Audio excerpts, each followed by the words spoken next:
কর্মকর্তা এবং সামনে দেবতুল্য কার্যকর্তা সবাইকে ভারতীয় জনতা পার্টির তরফ থেকে জাতীয়তাবাদী গৌরী অভিনন্দন, ব্যক্তিগত ভালোবাসা নমস্কার জানিয়ে নির্বাচনী সম্পর্কে দু চার কথা বলবো।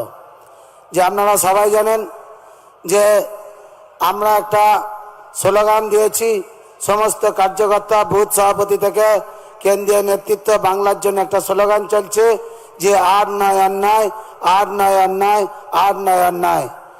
কিন্তু বাংলা শাসক দল তৃণমূলের সুপ্রিমো মাননীয় মুখ্যমন্ত্রী উনি একটা স্লোগান দিয়েছেন, খেলা হবে, খেলা হবে, খেলা হবে। তাই আমাদের স্লোগানের সাথে ওদের স্লোগান অনেক একদম তফাৎ আছে, প্রচুর তফাৎ।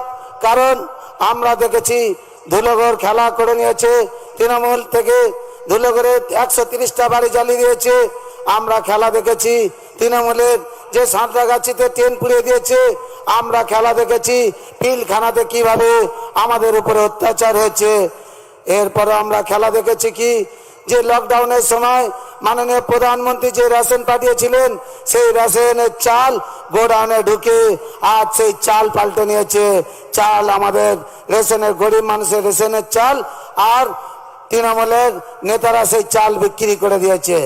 আমরা খেলায় রেখেছি কি তৃণমূলের কি খেলা আমরা দেখলাম? আমরা খেলা দেখলাম যে এই আমফানে যে গরিব মানুষের জন্য 24 ঘন্টার মধ্যে মাননীয় প্রধানমন্ত্রী পশ্চিম বাংলাকে পরিদর্শন করে 1000 কোটি টাকা দিয়ে গেছে। সেই 1000 কোটি টাকায় মানুষ পলিথিন পায়নি, সেই পলিথিন তৃণমূলের নেতারা, তৃণমূলের কার্যকর্তারা আর সেই পলিথিন খেয়ে নিয়েছে। এই অন্যায় আর পশ্চিম বাংলায় আমরা চাইছি না, তাই আমরা আর নয় অন্যায় স্লোগান দিয়েছি। কিন্তু বন্ধু, ওরা বারবার বলছে, যেখানে এই রাস্তায় দেখা যাচ্ছে বলছে খেলা হবে, আমাদের কার্যকর্তাদের বাড়ি গিয়ে বাবা মাকে বলছে খেলা হবে। কিন্তু আপনাদের কাছে আমরা মনে করে দিতে চাই, দেখুন ওনারা যে বলছে খেলা হবে, খেলা হবে, খেলা হবে, আমি শুধু আপনাদেরকে মনে করে দিতে চাই যে আপনারা সবাই রামায়ণ সম্পর্কে জানেন। আর রামায়ণে রামচন্দ্র যখন সীতামাকে উদ্ধার করতে যাচ্ছিল, সেই সীতামাকে উদ্ধার করতে যাওয়ার সময় আর একটা সমুদ্র পড়েছিল। সেতু বন্ধন কে করছিল? সেতু বন্ধন করছিল হনুমানজি। হনুমানজি সেতু বন্ধন যে শিলার মাধ্যম দিয়ে শিলা জলে ফেলে শিলা ভাসিয়ে আর সেতু বন্ধন হচ্ছিল। সেতু বন্ধন হওয়ার সময় আর রামচন্দ্র বলছে আমি কেন দাঁড়িয়ে থাকবো, ভগবান রামচন্দ্র আর সঙ্গে সঙ্গে হাত লাগিয়ে শিলা দিচ্ছিল জলে, কিন্তু ভগবান রামচন্দ্রের শিলা আর ডুবে যাচ্ছিল। সেই সময় হনুমানজি হাসছে আর প্রভু রামচন্দ্র জিজ্ঞাসা করছে আমার শিলা ডুবে যাচ্ছে, তুমি কেন হাসছো? তাই তখন হনুমানজি উত্তর দিয়েছিল যে হে প্রভু রামচন্দ্র, আপনি যাকে ছাড়বেন আর আপনাকে যে ছাড়বে দুজনেই ডুববে। আপনি যাকে ছাড়বেন আর আপনাকে যে ছাড়বে সে দুজনেই ডুববে। আমরা বাস্তবে দেখছি এখন মমতা ব্যানার্জি জয় শ্রীরাম বললেই রেগে যাচ্ছে, মমতা ব্যানার্জি রাম মন্দিরে রায় হতেই রেগে যাচ্ছে, মমতা ব্যানার্জি তাই ভগবান রামচন্দ্রকে ছেড়ে দিয়েছে, ডুবতে শুরু করেছে। আর সেই জন্য খেলা হবে কি, খেলার মাঠ থেকে ভগবান রামচন্দ্র তাকে লাল কার্ড দেখিয়ে মাঠ থেকে বের করে দিয়েছে। তাই বন্ধু, খেলা শেষ, নন্দীগ্রামে আর মমতা ব্যানার্জি মুখ্যমন্ত্রী আর এজেন্ট দিতে পারেনি, কেউ মমতা ব্যানার্জি হয়ে এজেন্ট বসেনি। তাই আজকে হাওড়ায় আজকে যে যশস্বী প্রধানমন্ত্রী এসছে, আপনারা এখানে এসেছেন আর হাজার হাজার মানুষ, লাখ লাখ মানুষ উপস্থিত হয়েছেন। সময় খুব কম, আপনারা বাড়িতে ফিরে যাওয়ার পরে আর মানুষকে বোঝান আমরা কি করব। আমরা সরকারে আসলে আয়ুষ্মান ভারত এখানে চালু করব। আমরা সরকারে এলে আমাদের মায়েরা বিনা পয়সায় বাপের বাড়ি যাবে, বিনা পয়সায় কলেজে যাবে, কোনো মহিলাকে আর বাস ভাড়া দিতে হবে না। আমরা সরকারে এলে আমরা কি করব, যে আমরা করব যে মুদ্রা যোজনা 10,000 টাকা থেকে 10 লক্ষ টাকা পর্যন্ত লোনের ব্যবস্থা, যুব সমাজ যাতে লোন নিয়ে আর মানুষের জীবিকা অর্জন করতে পারে, মানুষের যেন সঠিক ইনকাম হয়। আমরা সরকারে আসলে 8 ঘন্টা ডিউটি নেই, ন্যায্য মজুরি নেই। আমরা সরকারে আসলে পশ্চিম বাংলায় মানুষকে 8 ঘন্টা ডিউটি, ন্যায্য মজুরি, সমস্ত মানুষকে যাতে খেটে খাওয়া মানুষ 10,000 টাকার উপরে মাইনে পায় তার ব্যবস্থা করব। তাই বন্ধু, আপনাদের কাছে খুব সময় কম, আমি আপনাদেরকে বলছি আপনারা বাড়ি ফিরে গিয়ে এই কদিনে ডোর টু ডোর প্রতি বাড়িতে আমাদের যে ম্যানিফেস্টো আছে সেই লিফলেট, প্রতিটা বিধানসভায় কাজের যে লিফলেট আছে প্রতিটা বাড়িতে দিয়ে, আর সমস্ত বাড়ির ভোট আমাদের পক্ষে যাতে আসে। তাই আমরা যারা এখানে প্রার্থী আছি কোনো নেতা নাই, আপনাদের বাড়ির একজন সদস্য হিসাবে, আমরা একজন সেবক হিসাবে আপনাদের উন্নয়ন করব, আপনাদের কাজ করে যাব। এইটুকুই বলে আমার ছোট্ট বক্তব্য শেষ করছি।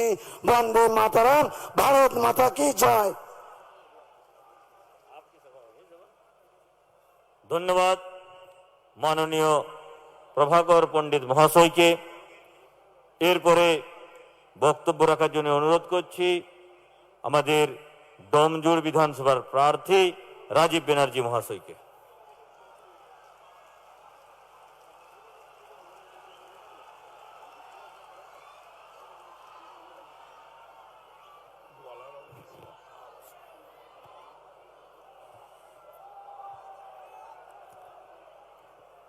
নমস্কার। আমার এমনি গলার অবস্থা খুব খারাপ, তাই হয়তো দীর্ঘক্ষণ বক্তব্য রাখতে পারবো না। মঞ্চে উপস্থিত আমার সকল শ্রদ্ধেয় নেতৃবৃন্দ, উপস্থিত সমস্ত বিধানসভার ভারতীয় জনতা পার্টির প্রার্থী, উপস্থিত আমার শ্রদ্ধেয় মানুষজন যারা এখানে এসছেন, শ্রদ্ধেয় মা, দিদি ভাই, কর্মী, সমর্থক, সবাইকে জানাই আমার অন্তরের কৃতজ্ঞতা, নমস্কার, শুভেচ্ছা এবং গৈরিক অভিনন্দন।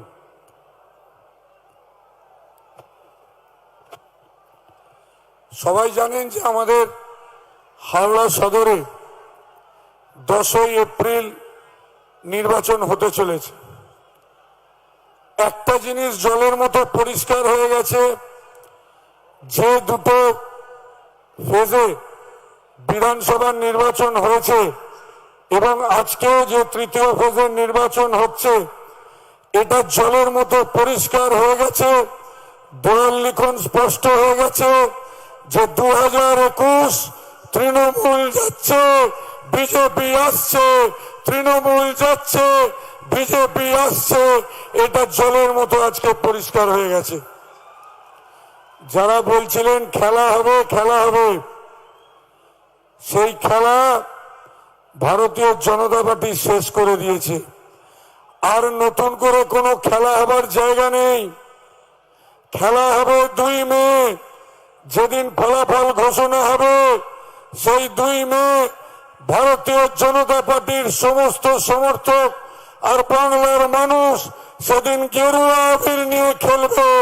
সেই 2 মের খেলার জন্য আমরা অপেক্ষা করছি। অনেক ধমকানি চমকানি দেখছি, অনেক অত্যাচার বাংলার মানুষ দেখেছেন, অনেক ভ্রষ্টাচার, মিথ্যাচার, অনেক কিছু ব্যভিচার মানুষ দেখেছেন 2021-এ। তাই নরেন্দ্র মোদীজি, আমাদের যশস্বী প্রধানমন্ত্রী, তিনি ডাক দিয়েছেন আসল পরিবর্তনের, তিনি ডাক দিয়েছেন সোনার বাংলা। তাই সেই সোনার বাংলা আমরা তৈরি করব। আর আমি খালি একটা অনুরোধ করব যে তৃণমূল কংগ্রেস, আমি আগেও বলেছিলাম যে তৃণমূল কংগ্রেসের সরকার বারবার বলতে চেয়েছিল যে মানুষকে আমরা ভাতা দিচ্ছি, এত সামাজিক প্রকল্প করেছি, কিন্তু আজকে প্রমাণ হয়ে গেছে যে শুধু খেলা মেলা উৎসব আর 2-4 টাকা ভাতা দিয়ে বাংলার মানুষকে সন্তুষ্ট রাখা যায় না। তাই আজকে আমরা চাই সোনার বাংলা করতে, সেই আসল পরিবর্তন, যে পরিবর্তনে আমরা কথা দিচ্ছি আগামী দিনে বাংলা জুড়ে যত বেকার যুবক যুবতী আছে তাদের প্রত্যেকের কর্মসংস্থানের ব্যবস্থা করব, প্রত্যেকের চাকরির ব্যবস্থা করব, যাতে প্রত্যেক পরিবারে একটা করে রোজগার থাকে, যাতে নিজেরাই নিজেদের পায়ে দাঁড়িয়ে তারা নিজেদের সংসার চালাতে পারে। আজকে ভাবুন, তৃণমূল কংগ্রেস অনেক জায়গায় বলছে যে তৃণমূল কংগ্রেস না থাকলে কন্যাশ্রী, রূপশ্রী, সবুজ সাথী এরকম বিভিন্ন প্রকল্পগুলো নাকি থাকবে না। আরে থাকবে না তো বটেই, কিন্তু ভারতীয় জনতা পার্টি তার থেকেও ভালো প্রকল্প আগামী দিনে আপনাদের জন্য নিয়ে আসবে। কন্যাশ্রীতে কত পান? 25,000 টাকা ক্লাস 12 পাস করলে। সুতরাং আগামী দিনে জেনে রাখুন, ভারতীয় জনতা পার্টিকে ভোট দিলে কন্যাশ্রীর মতো 25,000 টাকা নয়, ক্লাস 12 পাস করলে সেই মেয়েকে 2 লক্ষ টাকা দেবো। রূপশ্রীর 25,000 নয়, বিবাহযোগ্য কন্যাকে 1 লক্ষ টাকা দেবো। বিদ্যুতের মাসুল যারা দিনকে দিন বাড়িয়ে গেছে, আগামী দিনে জেনে রেখে দিন, ভারতীয় জনতা পার্টি আসছে আর 200 ইউনিট অব্দি যারা বিদ্যুৎ পুরান তাদের মাসুল দিতে হবে না। সব ব্যবস্থা ভারতীয় জনতা পার্টি মানুষের স্বার্থে করবে। তাই আমি বলি, বেকার যুবকদের চাকরি, মা বোনেদের নিরাপত্তা, মহিলাদের আত্মনির্ভরতা, প্রশাসন নিরপেক্ষ, আর প্রত্যেকের হাতে কাজ, আর প্রত্যেকের বাড়িতে যদি আয়ের ব্যবস্থা করতে হয়, তাহলে ভারতীয় জনতা পার্টিকে ভোট দিন। কেন্দ্রের সঙ্গে ঝগড়া করে করে 34 বছর কেটেছে, 10 বছর কেটেছে, এবার সুযোগ আসছে, কেন্দ্র রাজ্য একটা সরকার। তাই সেই সরকারের পক্ষে আগামী 10ই এপ্রিল আপনারা পদ্মফুল চিহ্নে ভোট দিয়ে জয়যুক্ত করুন। আমরা কথা দিচ্ছি যে আপনারা সত্যিকারের উন্নয়ন দেখতে পাবেন। বারবার সুযোগ দিয়েছেন, একবার ভারতীয় জনতা পার্টিকে সুযোগ দিন 5 বছরের জন্য, আর দেখুন নরেন্দ্র মোদীজির নেতৃত্বে আসল পরিবর্তন নিয়ে এসে সোনার বাংলা তৈরি করব। সবাই ভালো থাকুন। জয় হিন্দ, বন্দে মাতরম, ভারত মাতা কি।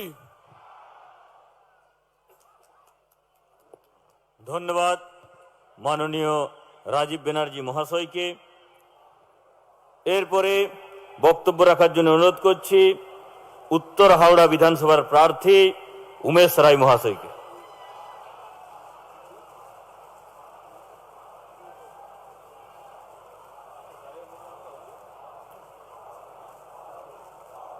बोलिए भारत माता की, भारत माता की। आज के इस विशाल चुनावी जनसभा में मंच पर विराजमान भारतीय जनता पार्टी के वरिष्ठ नेतृत्व वृंद और कुछ ही क्षण में हम लोग के बीच उपस्थित होंगे दुनिया के सबसे लोकप्रिय और भारत के यशस्वी प्रधानमंत्री नरेंद्र मोदी जी। और आज वो एक संदेश लेकर आपके बीच आ रहे हैं कि बंगाल की जनता ने आजादी के बाद से जो उपेक्षा सही है, विकास और उन्नयन के नाम पर जो बंगाल की जनता को हर बार धोखा मिला है, उस धोखे का बदला लेकर इस बंगाल में एक सार्थक परिवर्तन कर बंगाल के सर्वांगीण विकास के लिए एक नई सरकार बनाने के लिए आपके बीच आह्वान करने पहुंचने वाले हैं भारत के यशस्वी प्रधानमंत्री जी। जैसा कि आप जानते हैं, ये हावड़ा शहर किसी जमाने में शेफील्ड कहा जाता था। आसपास के 4-5 प्रदेशों से बड़ी संख्या में लोग अपने परिवार का भरण पोषण करने, अपने बच्चियों की शादी के लिए, अपने परिवार की उन्नति के लिए इस प्रदेश में रोजगार की तलाश में आते थे। देखते ही देखते 34 साल के वामपंथी कुशासन में हावड़ा से रोजगार सृजन करने वाले संस्थाओं का बंद होना लगातार जारी रहा। कभी किसी जमाने में किसान मजदूरों की बात करने वाले लोग इनकलाब जिंदाबाद का नारा लगाकर किसानों के चेहरे पर खुशी लाएंगे, मजदूरों को उनका हक दिलाएंगे, बेरोजगार को रोजगार दिलाएंगे, ऐसे नारे लगाने वाले लोगों ने इस पश्चिम बंगाल में 34 साल में सबसे ज्यादा बंगाल में कर्म संस्थानों को बंद करने का काम किया।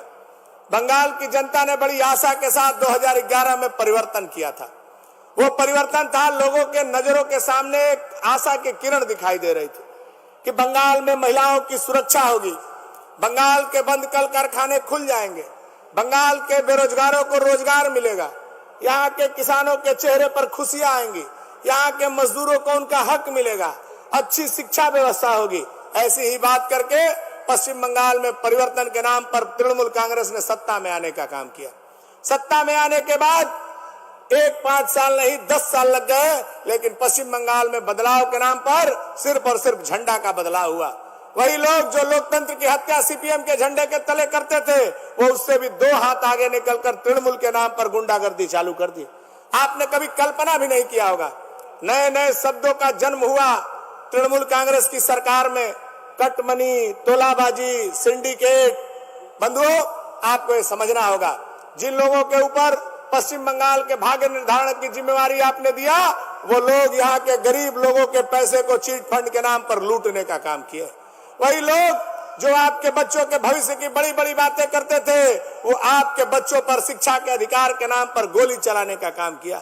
आपके हमारे जैसे नौजवान जो टेट परीक्षा पास करके शिक्षक बनने के इंतजार में थे, वो जब सरकार से नौकरी मांगने गए तो नौकरी के बदले उनको लाठी खाना पड़ा। आपको समझना होगा कि आखिर बंगाल कहां जा रहा है। उद्योगपति यहां से पलायन कर रहे हैं, रोजगार बंगाल में नहीं है। इसी यहीं पर डोमजूर से हमारे विधायक जी, मंत्री जी बैठे हैं। हजारों हजार की तादाद में डोमजूर से, सकरई से और हावड़ा के लोग आज दूसरे प्रदेशों में रोजगार की तलाश में जा रहे हैं। क्या तृणमूल कांग्रेस को और सीपीएम को इस बात से शर्म नहीं आती है? किसी जमाने में रोजगार सृजन करने वाला हावड़ा आज रोजगार के लिए दूसरे प्रदेशों की तरफ रुख कर रहा। बड़ी तादाद में इस हावड़ा के लोग अच्छी स्वास्थ्य व्यवस्था के लिए हावड़ा स्टेशन से ट्रेन पकड़कर दक्षिण भारत की ओर रुख करते हैं। क्या यहाँ के राजनेताओं का यह धर्म नहीं था कि आपके बच्चों के लिए अच्छी शिक्षा व्यवस्था करें, आपके स्वास्थ्य की चिंता करें? जब 10 साल की सरकार जाने लगी तो आपको स्वास्थ्य साथी याद आता है। जब आपकी सरकार जाने लगी तब आपको वृद्धा पेंशन और विधवा पेंशन याद आता है। जब आपकी सरकार जाने लगी तब आपको पुरोहित भत्ता याद आता है। बंधुओं, ये पब्लिक है, ये सब जानती है और ये ठीक समय पर आपको इसका जवाब देगी। आइए इस बंगाल में सार्थक परिवर्तन के लिए, बंगाल के सार्वत्रिक उन्नयन के लिए डबल इंजन की सरकार बनाइए। जो सरकार दिल्ली में है वही सरकार पश्चिम बंगाल में होगी, तो केंद्र सरकार की सारी योजनाएं आप तक पहुंचेंगी, सारे प्रकल्पों का लाभ आपको मिलेगा।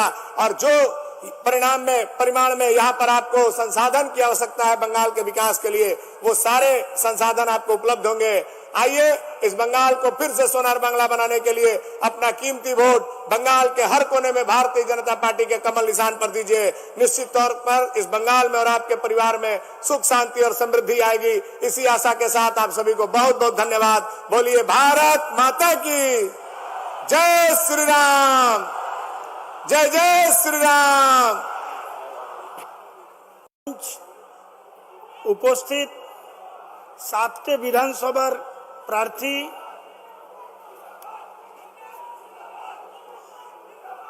এবং সমস্ত কার্যকর্তা বন্ধু, মা ও বোনেরা, বন্ধু 10ই এপ্রিল যে ভোট, এই ভোটের জন্যই আজকে এইখানে আমাদের মধ্যে বিশ্বের সবচেয়ে বড় নেতা, আমাদের মার্গদর্শক প্রধানমন্ত্রী নরেন্দ্র মোদীজি আমাদের মধ্যে আসছেন আমাদের জন্য ভোট আপিল করার জন্য হাওড়ার মানুষের কাছে।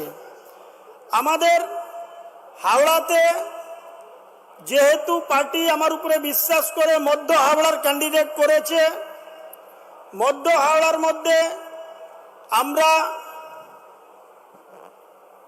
আজকে যে সরকার গণতান্ত্রিক পদ্ধতিভাবে নির্বাচিত হয়ে এসেছিল, সেই সরকার আজকে কিন্তু গণতন্ত্রতে বিশ্বাস করছে না। সেই সরকার আজকে মানুষের মধ্যে যেতে ভয় পাচ্ছে।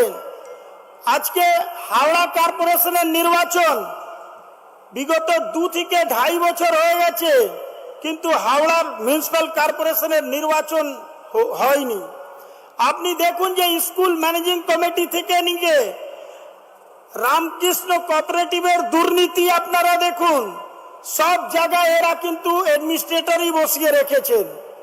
বন্ধু, আজকে পশ্চিম বাংলার মান সম্মান নিয়ে খেলা হচ্ছে। যে কলকাতা আজকে 40-50 বছর আগে ইউপি, বিহার, রাজস্থান, গুজরাট, দিল্লির মানুষকে এখানে রোজগার দিত, কাজ দিত, সেই কলকাতার নতুন প্রজন্ম যারা, তারা কিন্তু আজকে চাকরি করার জন্য অন্য প্রদেশে যেতে বাধ্য হচ্ছেন। বন্ধু, আজকে পশ্চিম বাংলায় কোন অবস্থাতে আমরা আছি? শিক্ষার ক্ষেত্রে আপনি দেখুন যে সব জায়গায় কোনো জায়গায় ট্যাগ শিক্ষক আন্দোলনই করে যাচ্ছেন। বাংলা মিডিয়াম হোক বা হিন্দি মিডিয়াম হোক, স্কুলের মধ্যে শিক্ষকের সংখ্যা বেশি, ছাত্রর সংখ্যা কমে যাচ্ছে। শিক্ষা নীতি নেই। এখন স্বাস্থ্যের ব্যাপারে যদি আপনাকে বলি যে আমাদের পশ্চিম বাংলার মানুষ সাউথের উপরে ডিপেন্ডেন্ট হয়ে গেছেন। হাওড়া থেকে দুটো ট্রেন ছাড়ে, সেই ট্রেনটাকে রুবি ট্রেন বলা হয়। সেই ট্রেন যশবন্তপুর এক্সপ্রেস। আজকে মানুষ চেন্নাই ভেলোর যেতে কিন্তু বাধ্য হচ্ছেন। সিঙ্গুরে এত বড় কারখানা যে হচ্ছিল সেইটা আন্দোলন করে সেটাকে বন্ধ করা হলো। বাংলায় শিল্প নেই। আজকে কিন্তু সিঙ্গুরের মানুষ শিল্প চাইছেন, সেই জন্য সিঙ্গুরের মানুষ বিজেপিকে ভোট দিয়ে জিতিয়ে নিয়ে এসছেন। ওইখানে আমার লকেট চ্যাটার্জি আমার এমপি জিতে এসছেন ওইখানে। আজকে আপনারা দেখুন মাননীয় যেভাবে কথাবার্তা বলছেন, এইটা কিন্তু আমাদের পশ্চিম বাংলার সংস্কৃতি নয়। আজকে উনি প্রধানমন্ত্রীজি নিয়ে, আমাদের স্বরাষ্ট্রমন্ত্রী নিয়ে, আমাদের সেনা বাহিনীকে নিয়ে যেভাবে কটাক্ষ করছেন, এইটা কিন্তু বাংলাতে আমার বাংলার সংস্কৃতি নয় এইটা। আজকে আপনি দেখুন যে নানুরে, বীরভূমের নানুরে একজন তৃণমূলের সংখ্যালঘু মোর্চার নেতা উনি কি বলছেন যে বিজেপি 70%, 70% ভোটের রাজনীতি করছে, আমরা 30% লোক এক হয়ে ভারতের মধ্যে 4টে পাকিস্তান তৈরি করব। এই কথা কে বলছেন? তৃণমূলের লোক। তাহলে এই রাজনীতি বাংলার মানুষ মেনে নেবে? এইভাবে যদি ওনারা জিতে আসবেন তাহলে পশ্চিম বাংলার জন্য ওনারা কি করবেন, কি ডেভেলপমেন্ট করবেন? আজকে আমরা কোন জায়গায় আছি? এই টিএমসির তোষণের আর বিভাজনের রাজনীতি তৈরি করেছেন, সেই জন্য এই ধরনের দেশ বিরোধী শক্তি তৈরি হয়েছে। বাংলা এই রাজনীতি চলে না। বাংলার সংস্কৃতি আলাদা, বাংলার কালচার আলাদা। এই বাংলা নেতাজি সুভাষচন্দ্র বোসের কর্মভূমি, এই বাংলা শরৎচন্দ্র চট্টোপাধ্যায়ের ভূমি, এই বাংলা রবীন্দ্রনাথ ঠাকুরের ভূমি। এই বাংলাতে যে এইভাবে কথাবার্তা, এইভাবে ব্যবহার, পুরো বাংলাকে শেষ করার যে রাজনীতি, আজকে আপনি দেখুন যে পশ্চিম বাংলা বাঙালিরা বুদ্ধির জন্য পুরো ভারতবর্ষের মধ্যে সব জানে, কিন্তু দুর্ভাগ্যের বিষয় আজকে পশ্চিম বাংলাকে মাননীয় কোন জায়গায় নিয়ে গেছেন? আজকে বাঙালিকে বুদ্ধি কিনতে হচ্ছে। আজকে বিহার থেকে একজনকে নিয়ে এসে কোটি কোটি টাকা দিয়ে কিভাবে উনি সরকার চালাবেন আর কিভাবে সরকার গড়বেন, এইটার জন্য কিন্তু বুদ্ধি কিনছেন উনি। এইটাও বাংলার সংস্কৃতি। আমরা পশ্চিম বাংলার মানুষ, আমাদের দেশে নয়, বিশ্বের অনেক দেশের মধ্যে আমাদের এইখানকার যুবক যুবতীরা গিয়ে পশ্চিম বাংলার নাম করছেন। তো এইভাবে এই দ্বিতীয় দফার, যেটা রাজীবদা বলছিলেন, দ্বিতীয় দফার ভোটের পর টিভি মিডিয়া চ্যানেলের মাধ্যমে আপনি দেখে নিয়েছেন। এইবার কিন্তু পশ্চিম বাংলাতে আমাদের ভোটে কত শতাংশ আর ভোট পাবো এইটার লড়াই। পশ্চিম বাংলা তো বিজেপি সরকার অলরেডি হয়ে গেছে বন্ধু। 2 মেতে আপনাদেরকে বলে দিচ্ছি বিজেপির সরকার হবে। আর পশ্চিম বাংলায় যে আমাদের অমিত শাহজি কথা দিয়েছেন যে এইবার 200 পার, এইবার কিন্তু 200 পারই হবে বন্ধু। এই কথা বলে সকলকে ধন্যবাদ জানিয়ে আমি আমার বক্তব্য শেষ করছি। বন্দে মাতরম, ভারত মাতার জয় হোক। ধন্যবাদ মাননীয় সঞ্জয় সিং মহাশয়কে। এরপরে বক্তব্য রাখার জন্য অনুরোধ করছি আমাদের রাজ্যের প্রাক্তন সভাপতি, সকলের শ্রদ্ধেয় সম্মানীয় অসীম ঘোষ মহাশয়কে।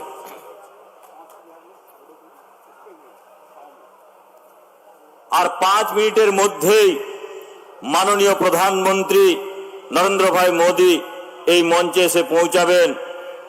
উনি খুব কাছাকাছি আছেন, 5 মিনিটের মধ্যে পৌঁছাবেন। অসীম দা।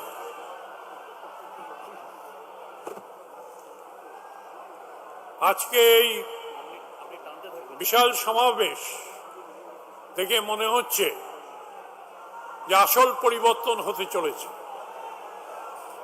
মনে প্রশ্ন আসতে পারে, আসল পরিবর্তন কি? সোনার বাংলাই বাকি। আসল পরিবর্তন এবং সোনার বাংলা মানে হচ্ছে যে বাংলাকে সোনা দিয়ে মুড়ে দেওয়া নয়। বিজেপি সেই অঙ্গীকার করছে না। আসল পরিবর্তন এবং সোনার বাংলা মানে স্বাধীনতার আগে এবং স্বাধীনতার পরবর্তী কিছুটা সময় যে বাংলা ছিল, সেই বাংলায়, সেই গৌরবময় সময়ে বাংলাকে নিয়ে যাওয়া। স্কুল কলেজে পড়াশোনা হবে, স্কুলের হেডমাস্টার মশাই, কলেজের প্রিন্সিপাল,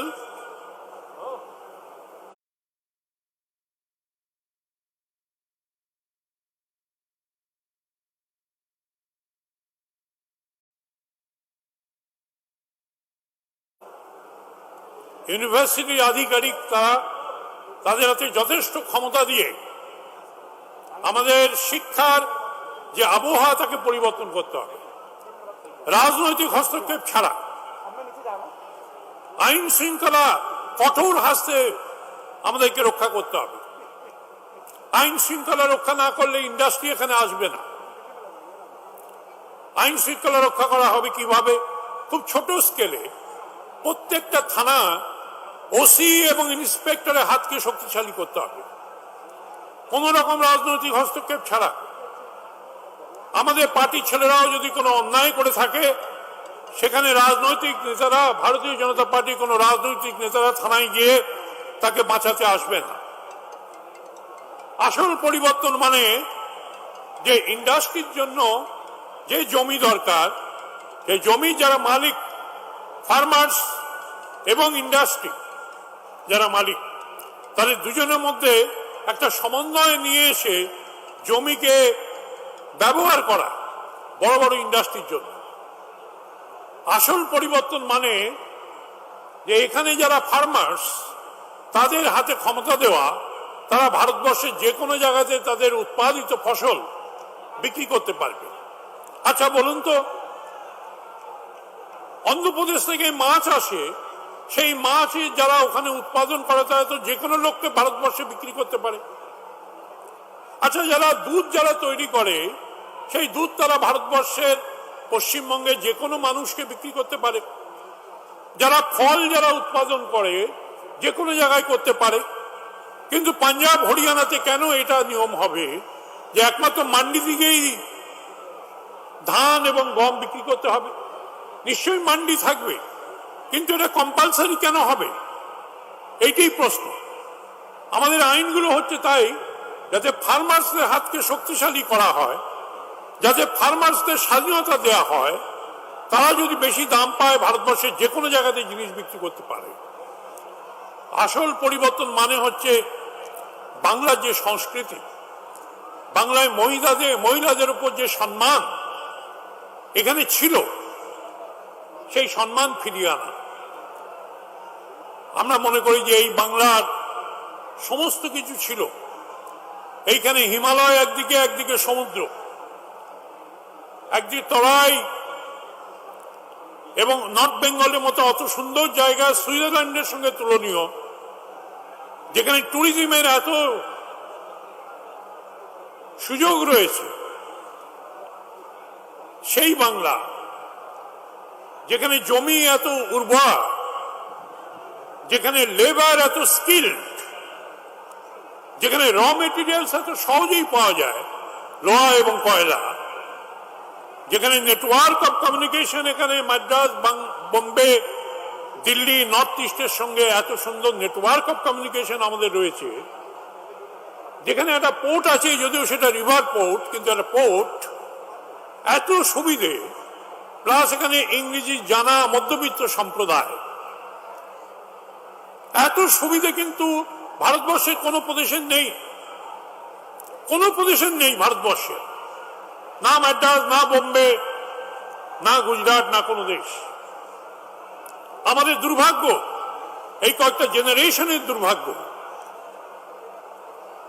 যে স্বাধীনতা পরে এই বামপন্থীরা আর এই 10 বছর তৃণমূল কংগ্রেস খালি যে ইন্ডাস্ট্রি নষ্ট করে দিয়েছে তা নয়, খালি যে এগ্রিকালচার ধ্বংস করেছে তা নয়, খালি যে শিক্ষা ব্যবস্থা নষ্ট করে দিয়েছে তা নয়, আমাদের এন্টায়ার বেঙ্গলি যে রেস, সেই রেসের সাইকিল, তার মানসিক অবস্থা নষ্ট করে দিয়েছে।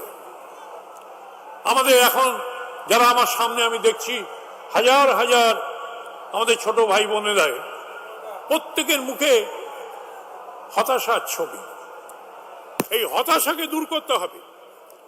হতাশাকে দূর করার জন্য আজ ভারতীয় জনতা পার্টির কার্যকর্তারা, ভারতীয় জনতা পার্টি কর্মীরা এই শুভ দিনে, যেদিন ভারতীয় জনতা পার্টি প্রতিষ্ঠা হয়েছিল আজ থেকে 41 বছর আগে, এবং সেই প্রতিষ্ঠার পেছনে এই সুদীর্ঘদিন যাদের অবদান, কুশলবাবু ঠাকরে,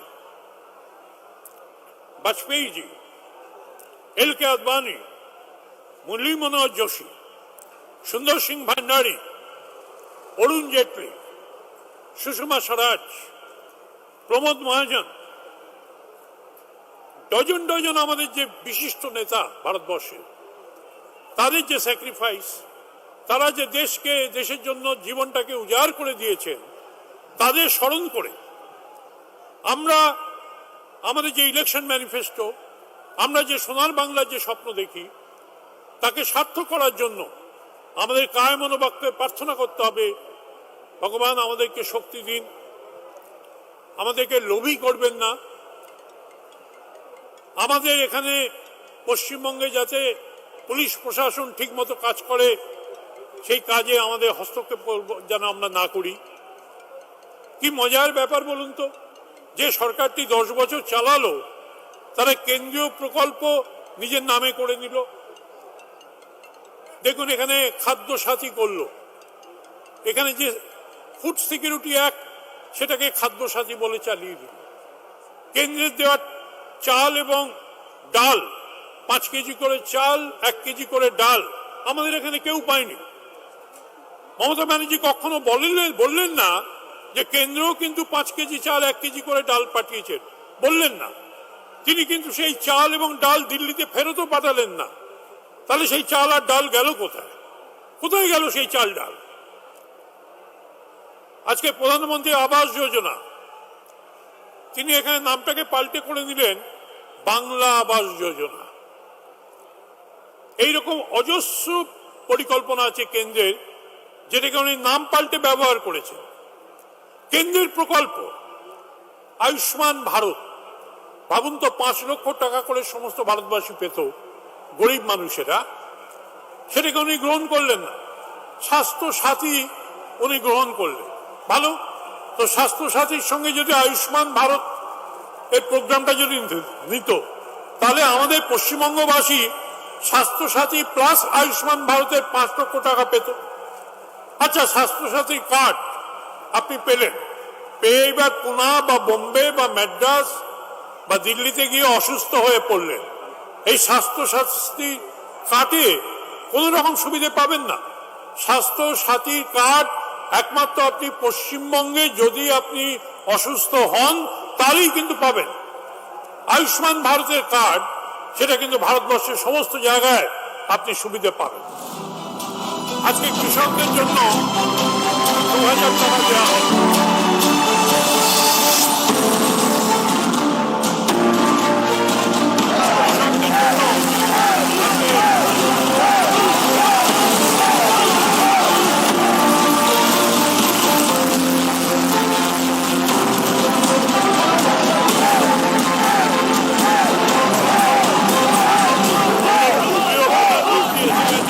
কলকাতার বোনেদের আর ভাইয়েদের আমরা ভাগ্যবান, আমি প্রণাম জানাচ্ছি।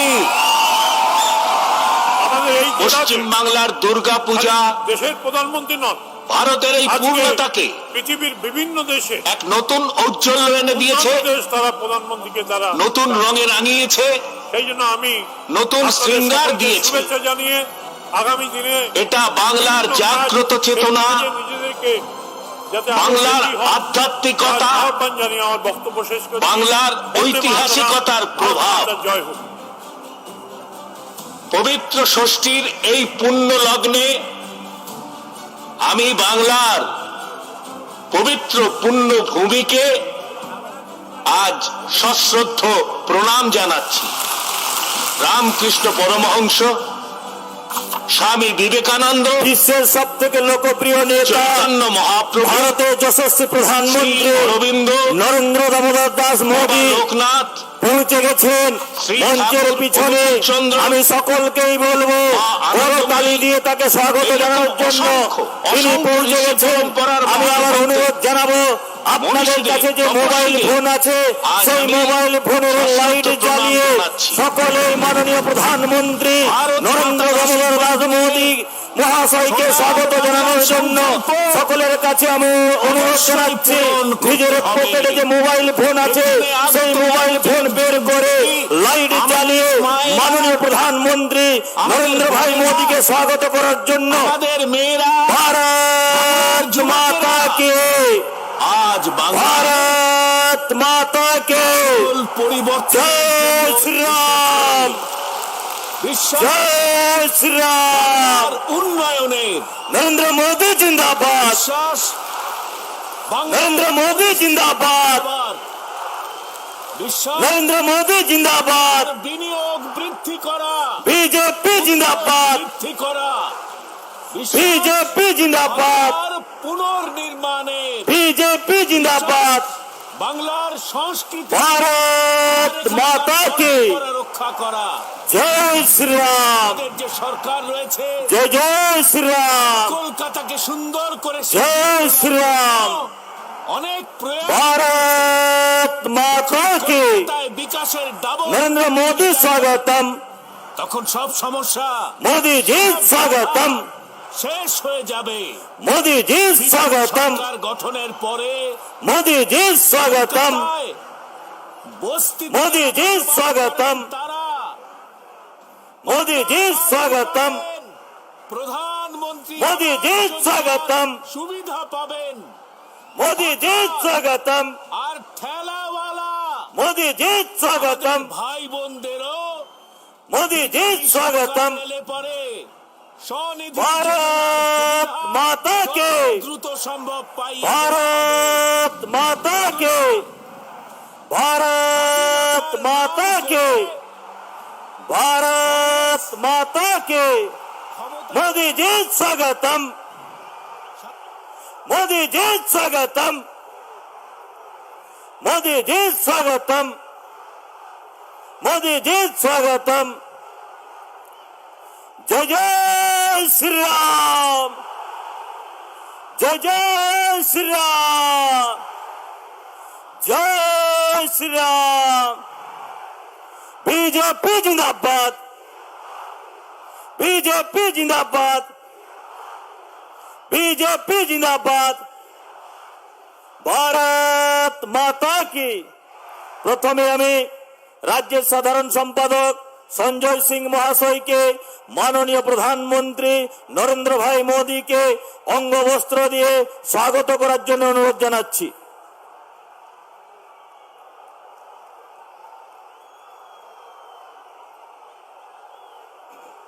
भारत माता के।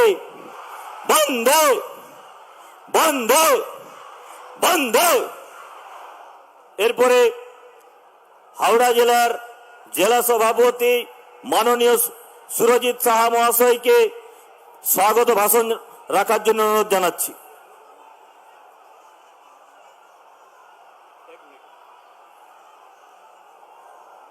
ভারত মাতা কি। মঞ্চে উপস্থিত বিশ্বের সবচেয়ে বড় রাজনৈতিক দলের এবং গণতন্ত্র যে পূর্ণভূমি, সেই পূর্ণভূমির যশস্বী প্রধানমন্ত্রী মাননীয় শ্রী নরেন্দ্র দামোদর দাস মোদী, ওনাকে জানায় হাওড়া সদর জেলার তরফ থেকে গৈরিক অভিনন্দন। মঞ্চে উপস্থিত হাওড়া জেলার নেতৃত্ববৃন্দ, রাজ্যের নেতৃত্ববৃন্দ এবং যারা দূর দূর থেকে হাওড়া সদর জেলার কোন কোন থেকে এসছেন, প্রত্যেক যে দেবতুল্য কার্যকর্তাবৃন্দ নেতাদেরকে জানাই ভারতীয় জনতা পার্টির হাওড়া সদর জেলার তরফ থেকে গৈরিক অভিনন্দন। আমরা আজকে আমাদের এই পূর্ণভূমিতে উপস্থিত হয়েছেন যশস্বী প্রধানমন্ত্রী। আমরা আজকে এখান থেকে প্রতিজ্ঞা করব যে হাওড়া সদরের যে 8খানা সিট আছে, সেই 8খানা সিট আমরা নরেন্দ্র মোদীজির হাতকে শক্ত করার জন্য এবং এখানে 200-র অধিক সিট পাওয়ার জন্য হাওড়া সদর জেলার তরফ থেকে 8খানা সিট আমরা নরেন্দ্র মোদীজির হাতে তুলে দেব।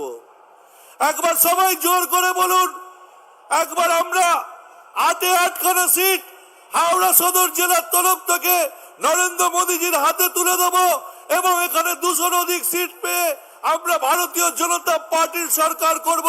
তাই জোর করে একবার সবাই বলুন, বন্দে মাতরম, নরেন্দ্র মোদী জিন্দাবাদ, নরেন্দ্র মোদী জিন্দাবাদ। নমস্কার, ভারত মাতা কি জয়। ধন্যবাদ মাননীয় সুরজিৎ শাহ মহাশয়কে। এরপরে আপনারা এই প্রখর রৌদ্রে ঘন্টার পর ঘন্টা যাকে শোনার জন্য অপেক্ষা করে আছেন, সেই বিশ্ব দরবারের যশস্বী নেতা, যশস্বী প্রধানমন্ত্রী মাননীয় নরেন্দ্র ভাই মোদীকে আমি বক্তব্য রাখার জন্য অনুরোধ জানাচ্ছি। সকলেই বলবো জয় জয় শ্রীরাম, भारत माता के।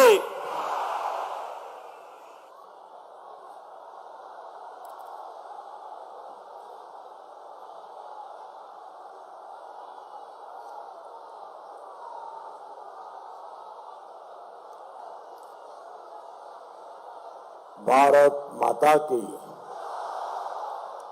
भारत माता की। नमस्कार।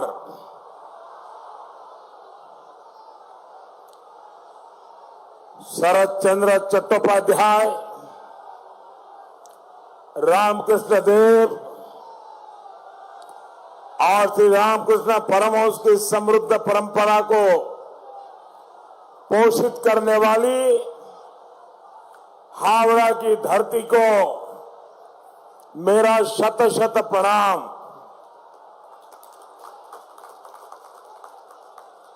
आत्मनिर्भर भारत के एक बड़े प्रतीक हावड़ा में आना हमेशा ही एक नई प्रेरणा देता है, नई ऊर्जा देता है। आज तो मैं आशोल परिवर्तन की एक प्रचंड लहर अपने सामने स्पष्ट देख रहा हूं। साथियों, पश्चिम बंगाल के ये चुनाव अभूतपूर्व है। 10 साल तक दीदी ने यहां जिस तरह विश्वासघात किया, उसका जवाब इस बार उन्हें बराबर बंगाल की जनता दे रही है। दीदी के तोलाबाज, सिंडिकेट, अन्याय, अत्याचारी और हत्याचारी सरकार से हर कोई परेशान है। बंगाल और नंदीग्राम ही नहीं, बल्कि दीदी से तो अब नंदी भी अपनी नाराजगी खुलकर जताने लगे हैं।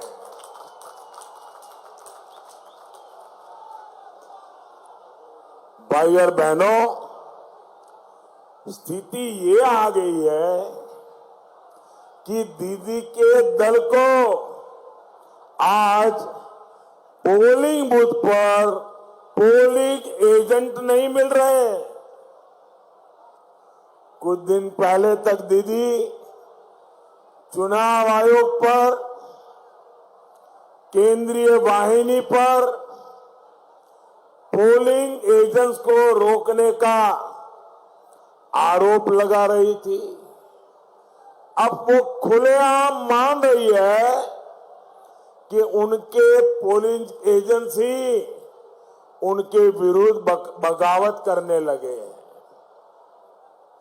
असल में हर गांव में माताओं बहनों का बहुत अधिक दबाव टीएमसी के कार्यकर्ताओं पर ही है।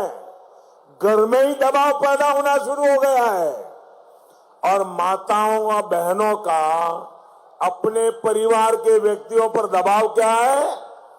दबाव ये है कि वो गरीब मध्यम वर्ग को लूटने वालों, खून बहाने वालों, हमारी आस्था, हमारी श्रद्धा को गाली देने वालों का साथ छोड़ दें। माताएं बहनें अपने परिवार में ही कह रही है। अपने नेताओं के खिलाफ टीएमसी के भीतर जो गुस्सा था वो हर रोज और तेज हो रहा है। लोग तो ये तक चर्चा कर रहे हैं कि 2 मई की बहुत बड़ी हार के बाद ये तृणमूल पार्टी ही बिखर जाएगी। टी उधर जाएगा, एम उधर जाएगा, सी उधर जाएगा। भाइयों और बहनों, आज मैं हावड़ा की भूमि पर ऐसे समय पर आपके बीच उपस्थित हूं जब बीजेपी का स्थापना दिवस है। बीजेपी की स्थापना के प्रेरणा पुंज है इसी धरती पर जन्म लेने वाले डॉक्टर श्यामा प्रसाद मुखर्जी। डॉक्टर मुखर्जी कहते थे कि शासन राज करने के लिए नहीं बल्कि नागरिकों के सपने पूरे करने का माध्यम होता है। यही तो आशोल परिवर्तन है जो पश्चिम बंगाल को चाहिए, जिसके लिए 2 मई के बाद बनने वाली बीजेपी की डबल इंजन की सरकार प्रतिबद्ध है।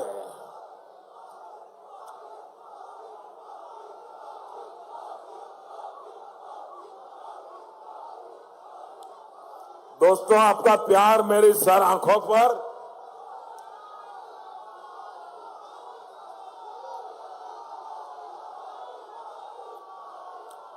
आज इस बार बंगाल के हर कोने में जिस प्रकार से आशीर्वाद की वर्षा हो रही है, आपके प्रेम में कोई भीग जाए इतना तो मैं समझता हूं। आपने तो मुझे अपने प्रेम में डुबो दिया है भाइयों।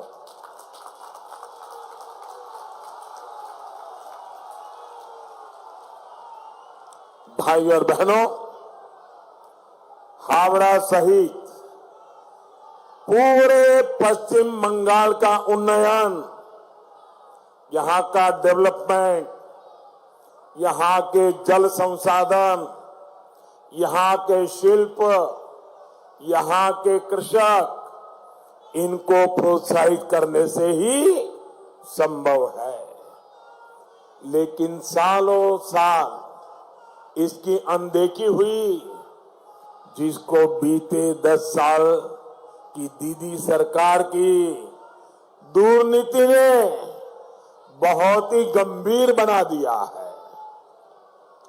यहां शिल्प का विशेष रूप से एमएसएमई का जो कभी पश्चिम बंगाल की बहुत बड़ी ताकत थी, उनका क्या हाल बनाया गया है ये आपके सामने है। मेटल हो, जूट हो, बैडमिंटन शटल कॉक हो, ऐसे अनेक सामान की देश में डिमांड बढ़ी है, लेकिन यहां के उद्योगों में ताले लगते गए। इसकी सिर्फ एक ही वजह है, बंगाल में दशकों तक रहा कुशासन, दीदी की सरकार की दुर्नीति। बंगाल के आदर्शवादी जो लोग हैं, जो विद्वान लोग हैं, जो इंटेलेक्चुअल लोग हैं, बंगाल के आदर्शवादी लोग मानते हैं सोतेर कोनो रूपांतर नहीं, आजो जा कालोता। दीदी ने बंगाल के साथ जो किया उसका सच सामने आ चुका है। इसलिए आज बंगाल की जनता को दीदी धमकी दे रही है। दीदी कहती है आमरा देखो नेबो, कहती है ना, आमरा देखे नेबो। हम बंगाल के सभी भाई बहनों से बड़ी विनम्रता पूर्वक उनकी सेवा करने का अवसर मांग रहे हैं। दीदी बोलें आमरा देखे नोबे, दीदी बोलें आमरा देखे नेबो। बीजेपी बोले आमरा सेवा करबो।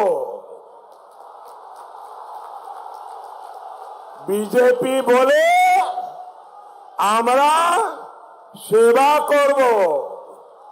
साथियों, दीदी को बंगाल के भाई बहन नहीं दिखाई देते, उन्हें तो बस वोट दिखाई देता है, वोट। वो आप पर पैसा लेकर रैली में आने का इल्जाम लगाती है। मैं जरा आपसे पूछना चाहता हूं, क्या आप पैसे लेकर के आए हैं क्या? जरा जोर से पूरी ताकत से बताओ ताकि दीदी को सुनाई दे। आप पैसे लेकर के आए हो क्या? क्या आपको यहां आने के लिए बाद में पैसा मिलने वाला है क्या? क्या दीदी ने आपका अपमान किया कि नहीं किया? आपको बदनाम किया कि नहीं किया? आपके ऊपर गलत आरोप लगाया कि नहीं लगाया? ये दीदी पर आपको गुस्सा आता है कि नहीं आता है? दीदी को सजा करोगे कि नहीं करोगे? पक्की सजा करोगे? पोलिंग बूथ जाकर कमल पे बटन दबा करके दीदी को ऐसी सजा करो ताकि वो फिर से कभी आप पर ऐसे गंदे आरोप न लगाए। दीदी तो यहां तक बोल गई, वो आप पर पैसा लेकर वोट देने का इल्जाम लगाती है। क्या आप पैसा लेकर के वोट देते हैं क्या? आप वोट बेचते हैं क्या? क्या आप वोट बेच करके पेट भरते हैं क्या? क्या आप ऐसी स्थिति में है क्या? क्या ये दीदी आपका अपमान कर रही है कि नहीं कर रही है? ये टीएमसी आपका अपमान कर रही है कि नहीं कर रही है? ये चुनाव में चुन चुन करके हिसाब लीजिए, लेंगे ना? दीदी में इतना अहंकार हो गया है कि वो बंगाल के हमारे वोटर भाई बहनों को अपनी जागीर समझने लगी है।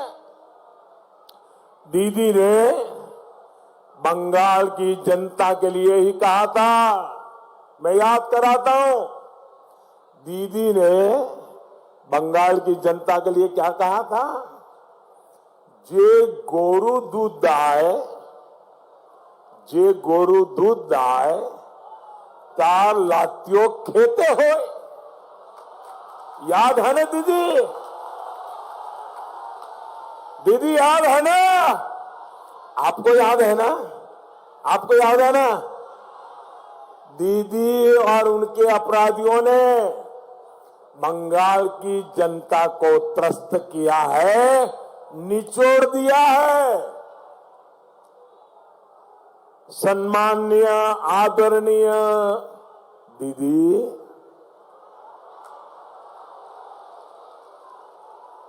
आदरणीय दीदी, ओ दीदी,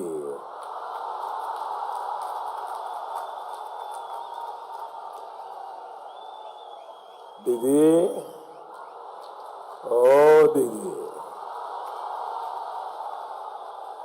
कितना विश्वास किया था बंगाल के लोगों ने आप पर। आपने बंगाल के लोगों का विश्वास तोड़ दिया। आपने बंगाल के भावुक लोग हैं, इमोशनल लोग हैं, आपने बंगाल के लोगों का दिल तोड़ दिया। दीदी, आपने बंगाल के लोगों का दिल तोड़ दिया।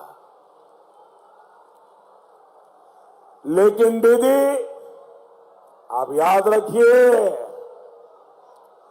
दीदी आप याद रखिए, पापेर धन प्रायश्चिते যায়। पापेर धन प्रायश्चिते যায়।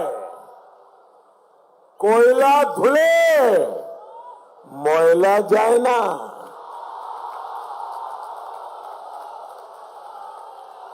कोयला धुले ময়লা যায় না। साथियों, हार की हताशा में दीदी आजकल मुझ पर गालियों की बौछार कर रही है। बंगाल के लोग दीदी का ये आचरण देखकर बहुत दुखी हैं। देश और दुनिया में इसकी चर्चा हो रही है कि बंगाल की एक कौन की छवि दीदी प्रस्तुत कर रही है। आजकल दीदी को मेरे उच्चारण पर भी बहुत ऐतराज हो रहा है। बंगाल के मेरे भाइयों बहनों, आपको एक जानकारी बताता हूं, आपको अच्छा लगेगा सुनकर के। बताऊं? बताऊं? लेकिन ये चुनाव वाली नहीं है, चलेगा ना? ऐसा है, प्रधानमंत्री के तौर पर हमारे जो सांसद है देश के, हमारे जो मुख्यमंत्री वर्ग है, उनका जब जन्मदिन होता है तो मेरी ऑफिस से मैं एक चिट्ठी लिखता हूं सबको। और मैंने प्रधानमंत्री बनने के बाद पहले तो अंग्रेजी में चिट्ठी चली जाती थी। मैंने आने के बाद हर एमपी को उसकी मातृभाषा में मैं चिट्ठी लिखता हूं। मुख्यमंत्री को भी उसकी मातृभाषा में चिट्ठी लिखता हूं।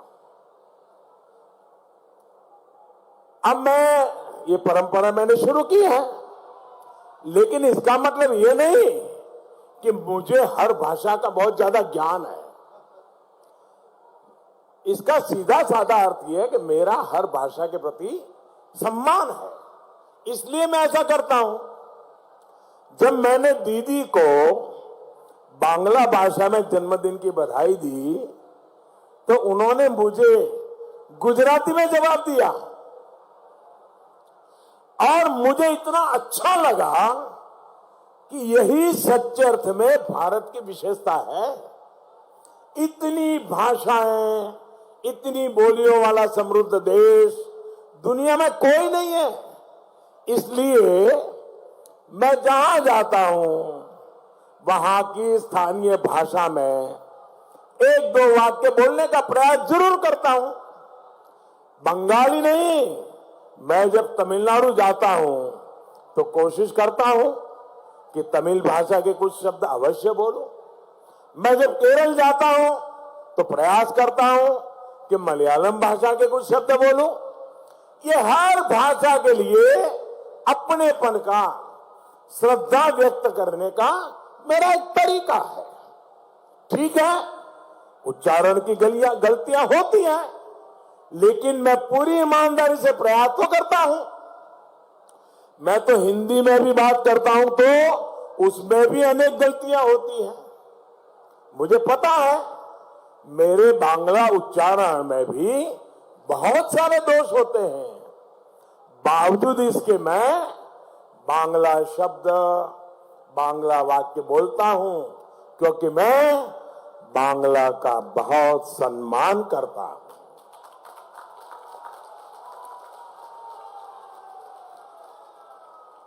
दीदी, ओ दीदी, अरे इसको तो प्रोत्साहित करना चाहिए, लेकिन वो मेरे इस प्रयास पर भी भड़की हुई है। साथियों, सोनार बांग्ला आचरण से बनेगा, साफ नीयत से बनेगा, सही नीति से बनेगा। বাংলার আচরণ হলো পরিচ্ছন্ন ব্যবহার, বাংলার আচরণ হলো মানব প্রেম ও দেশ প্রেম, বাংলার আচরণ হলো সত্যতার প্রতি নিষ্ঠা, বাংলার আচরণ হলো সেবা, तेगो बलिदान। साथियों, हावड़ा सिर्फ पश्चिम बंगाल की नहीं बल्कि पूरी दुनिया में भारत की पहचान का एक बड़ा प्रतीक रहा है। हावड़ा ब्रिज हमारे किस्से कहानियों से लेकर भारत की कनेक्टिविटी की भी पहचान रहा है, लेकिन दुर्नीति के लंबे कालखंड ने हावड़ा को क्या दिया? सिर्फ और सिर्फ दुर्दशा। दिधीर 10 বছরের রাজত্বে পৌরসভা আর পৌর নিগমগুলি মানুষকে ঠিকমতো পৌর পরিষেবা প্রদানে বেশি গুরুত্ব না দিয়ে building plan, water connection, parking अनुमोदने कटमनी, दुर्नीति, सिंडिकेट, टोलबाजी के अग्राधिकार दिए छे। इलेक्शन ना करिए लोकल सेल्फ गवर्नमेंट के राजनीतिक दलेर ऑफिस बनिए दीछे। साथियों, तृणमूल के सिंडिकेट का आंखों देखा हाल बताने वाला एक टैप पूरे देश में चर्चा का विषय बना हुआ है। न्यू टाउन से कैसे कंस्ट्रक्शन का सिंडिकेट विकसित हुआ, कैसे हावड़ा सहित पश्चिम बंगाल के अनेक शहरों को भाईपो सर्विस टैक्स ने बेहाल कर दिया, ये पूरे देश ने सुना है। हालात ये है कि सड़कें पानी से भरी रहती है और घरों में पानी आता नहीं है। गंदा पानी पीने से यहाँ के बच्चों में हैजा जैसी बीमारियां आम हो गई है। गंगा किनारे भी लोग प्यासे हैं। ये कहावत दीदी सरकार की दुर्नीति ने सही साबित की है। केंद्र सरकार ने यहां के सीवेज सिस्टम को ठीक करने के लिए पैसा भेजा, लेकिन वो भी सिंडिकेट की भेंट चढ़ गया।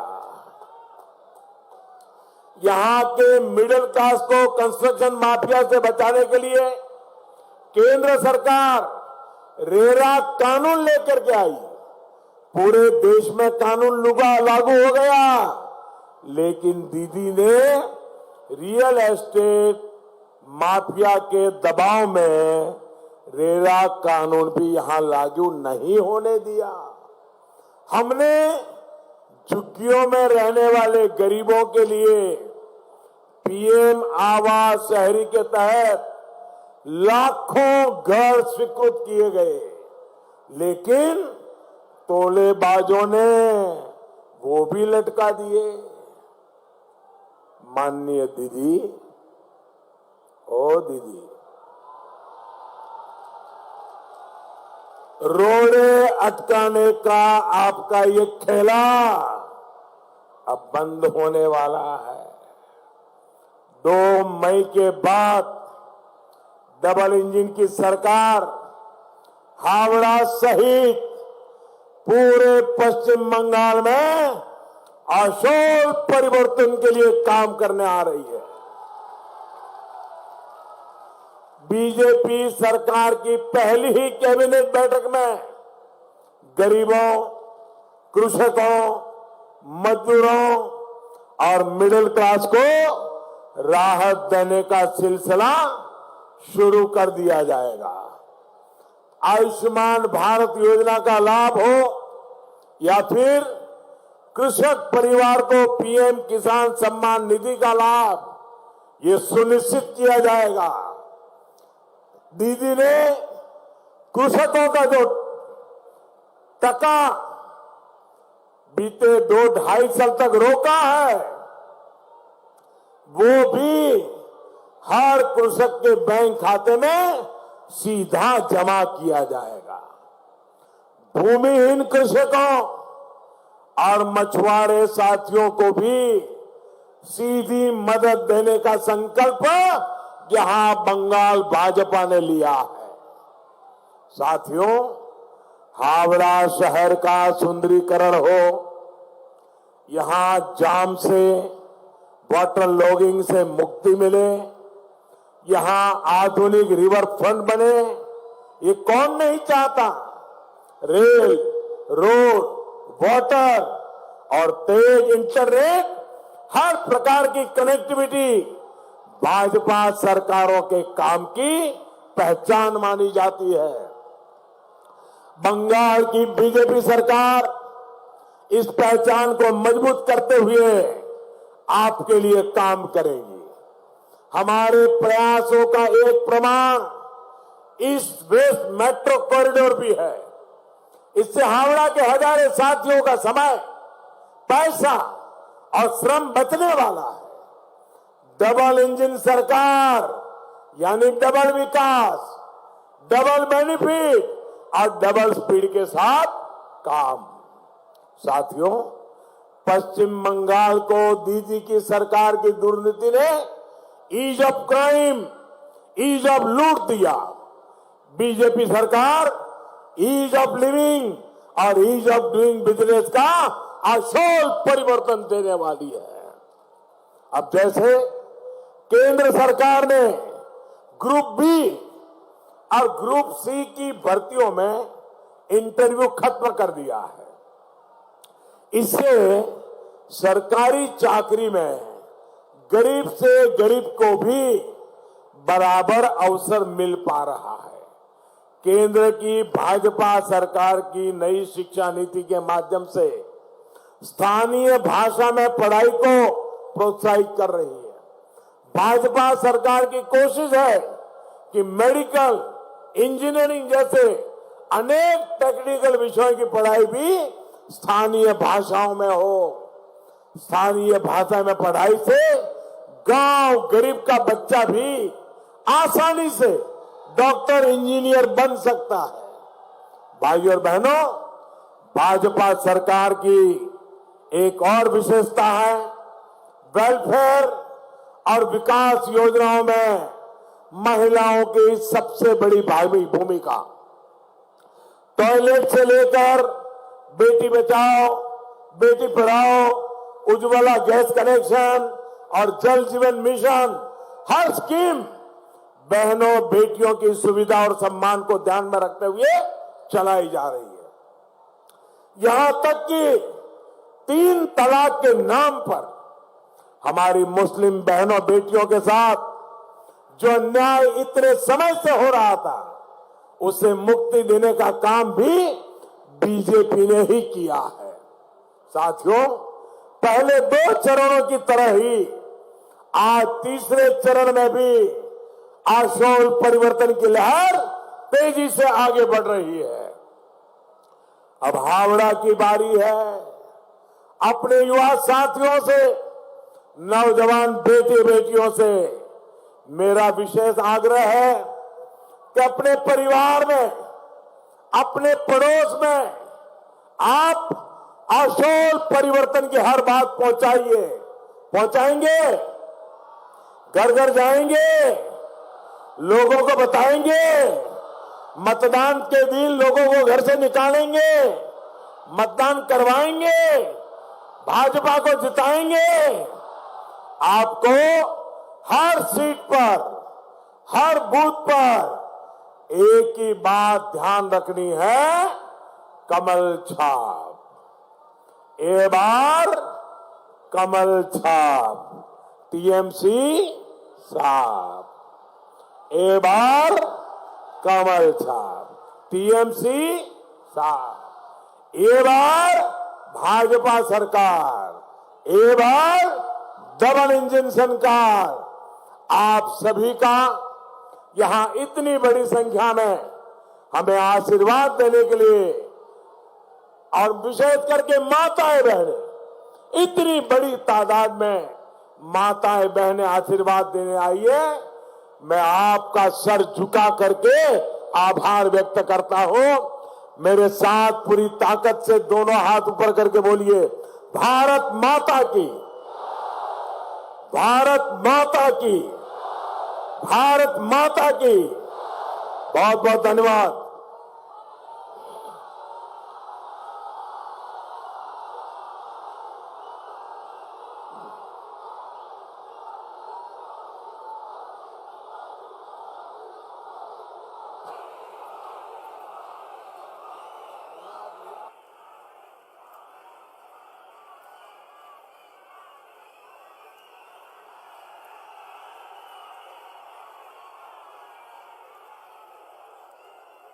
भारत माता की जय श्री राम।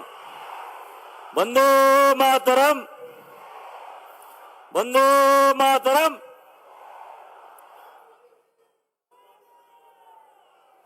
ভারতের যশস্বী প্রধানমন্ত্রী নরেন্দ্র ভাই মোদীকে অশেষ অশেষ ধন্যবাদ।